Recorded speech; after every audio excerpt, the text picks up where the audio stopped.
Ako grabe ibon na to, kahit anong weather, ma-smash, per weather okay lang. Sabi ng 6 kong niload ng Santa Ana ay umuwi, nag-clock lahat yon.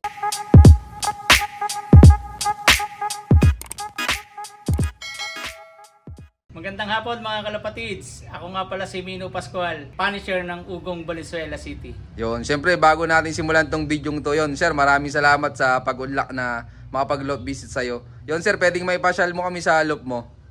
Tara, punta tayo. Yun, tara, let's go. Ito nga pala yung pliers loop ko. Ito mga kalapatids, ang simple lang oh. Yan. Ikaw na nag-design nito sir? Oo, ako na lang. Yan. Pasilip nga yung loop sir. Ito mga kalapatids, ang simple lang ng loop ni sir oh. May ilang ibon to sir? Bali 14 yan eh. Young bird, mga young bird siya. Kompleto na to sir? Yung MMFC ko ng North, kompleto na. BBC, bali kulang pa, nandun pa sa breeding eh. Tapos sir, ano tong kulungan mo na to na nakasarado na? Yan yung unang loop ko. Ito nga pala yung unang loop ko. Under renovation eh. Pero dito ako nagsimula ng pag-iibon. Isang ibon ko, first lap hanggang 7th lap, complete clacking. Ito yon, kaya hindi ko pa siya mabaklas dahil dito ako nagsimula. Yung nanalo ko dito, yun na yung ginawa kong foundation bird. Pero ikaw po pala Sir Mino, anong taon ka nag-start na magkalapati? Nag-start ako 2016. Bali, galing yung ibon ko sa barkada ko. Hindi ko alam kung anong line yung binigay niya eh. Bali, 3 yung binigay niya sa akin. May natirang isa. Yun yung first lap hanggang 7th lap ng North Derby Race 2016. Complete clacking. Pumuesto siya, kaso madami kaming live na nagpa-uwi ng last lap ng Santa Ana. Bali, ang speed niya kasi consistent lang siya eh. Puro 900, 800. Bali pang 122 ano siya eh, place. Pero sir, ang ganda nung simula mo sir, unang simula mo pala, nakapagpa-complete clat ka kagad. Oo, complete clacking ako. Kasi may tumulong sa aking kaibigan ko na taga Maysan. Kaya sabi ko sa kanya, sige, walang problema, makapagpaklak lang tayo, makapagpatapos tayo ng ibon ng dire-diretso wag kang mag-alala ka ako at hindi kita pababayaan din. Nakuha kong premyo, hindi ko siya nakalimutan. Hanggang sa ngayon, tinutulungan pa rin niya ako sa pag-iibon. Tapos ngayon, yung mga ibang tropa natin, nag-share na rin. Binibigay ko naman sa ibon ko kung ano yung mga inaano nila. Kaya lang, meron tayo kanya-kanyang formula sa pag-iibon. Tapos sir, nagtuloy-tuloy na yung paglalaro mo. Oo, nagtuloy-tuloy na. Tapos 2016, doon ako nanalo nung una. Noong 2017, parang naging busy kasi ako sa trabaho eh. Lumaro ako pero hindi ako nakatutok. 2018, tumutok ako uli. 2018 North Derby Race. Yung laban namin na yon, may dalawa akong 7 points na ibon. Complete clacking yun.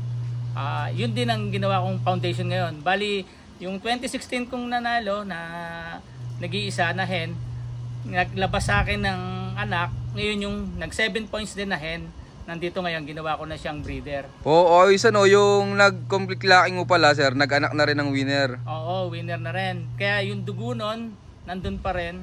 Bali, yun pa rin yung ginagamit ko ngayon. Old line, litar. Kaya sabi ko, tutuloy-tuloy ko to. Kaya nag-cross na lang ako sa ibang line. Yun, sir, pwedeng makita yung ibon mong yun? Pwede, nandito sa breeding. Yun, tara, tignan natin. Ito yung anak ng una kong sinali na complete clacking ng MMFC North Derby Race 2016. Ito na siya ngayon. Ito yung anak. 7 points din to.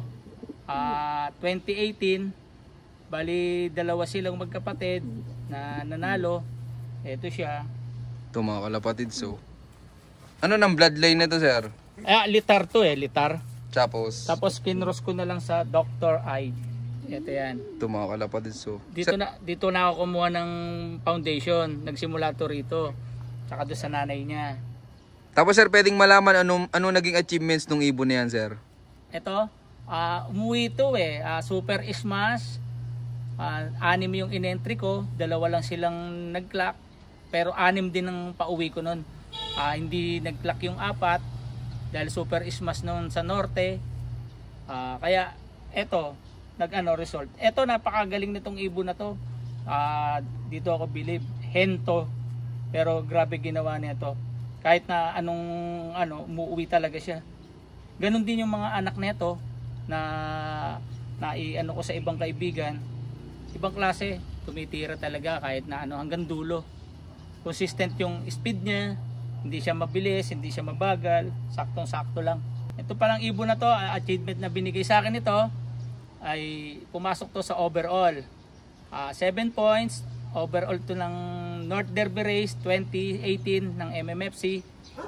Kaya yun, doon na nagsimula na lalo yung pag-iibon ko ng tutok. Kasi yung nanay nito, ganun din ang ginawa, napakahusay. Kaya hindi ko mabitawan itong linyada na to. Dito na ako kumuha, di na umikot yung breeding ko.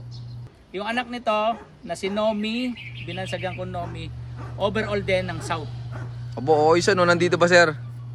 Bali yung yung picture na lang kasi nasa barkada, hiniram. Okay. Pero yung kapatid nito, nandito, yung 7 points ko rin. Magkapatid sila, parehas complete clacking. Complete clacking. Bo, magaling Nestmate talaga siya, hen tsaka kak. Nandito sa loob, ito, pinibreed ko. Yan, sige sir, pakikuha mo nga po. Ito mga kalapatids, kinis na ibon 2018 yan, 7 points dito. Kamusta naman yan sir, nung kinakarera mo, simula nung first lap derby? Okay naman. Hindi ako pinahiya nito. Kaya lang, hindi lang talaga sila pampuling. Kasi yung uwi nila talagang saktuhan lang. Pero pwede mo ilaban ng panduluhan.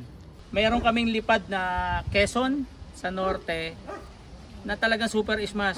Dalawa lang silang umuwi na ibon ko. Kahit ismas, umuwi to. Kaya sabi ko nga, grabe ibon na to.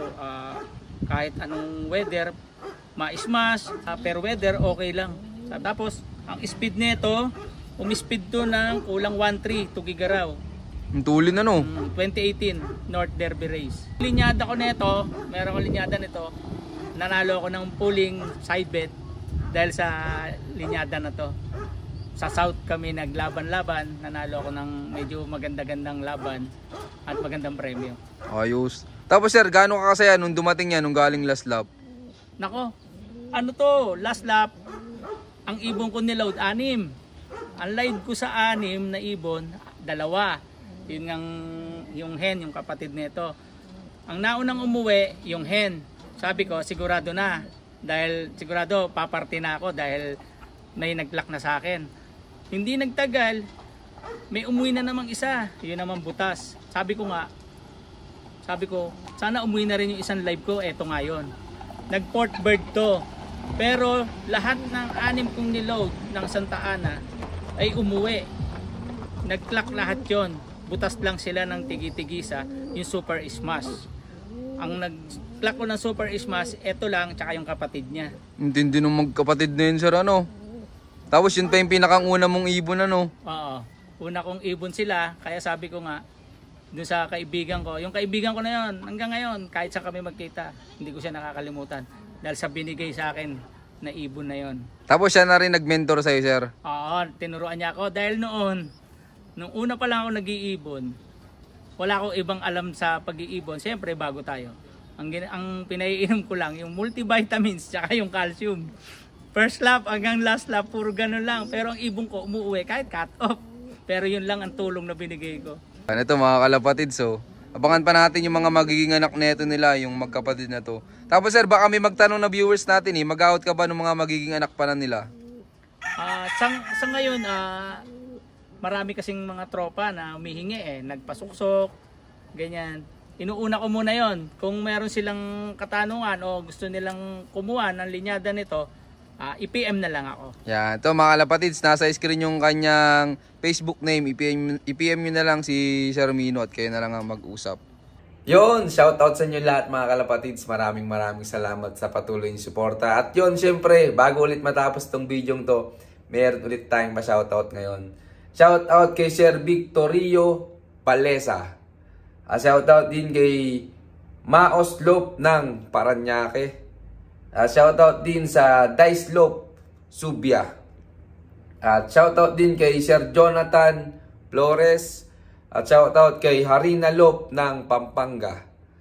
At shoutout kay Sir Fidel Patricio. At syempre shoutout sa Team ML Brave Warriors. Ayan, maraming salamat sa patuloy yung suporta mga kalapatids. At sa mga gusto pang magpa-shoutout, mag-comment lang kayo dyan sa baba. At syempre, makikishare na rin yung napanood yung video. At abangan nyo yung part 2. So yun, keep watching and God bless you all. Thank you.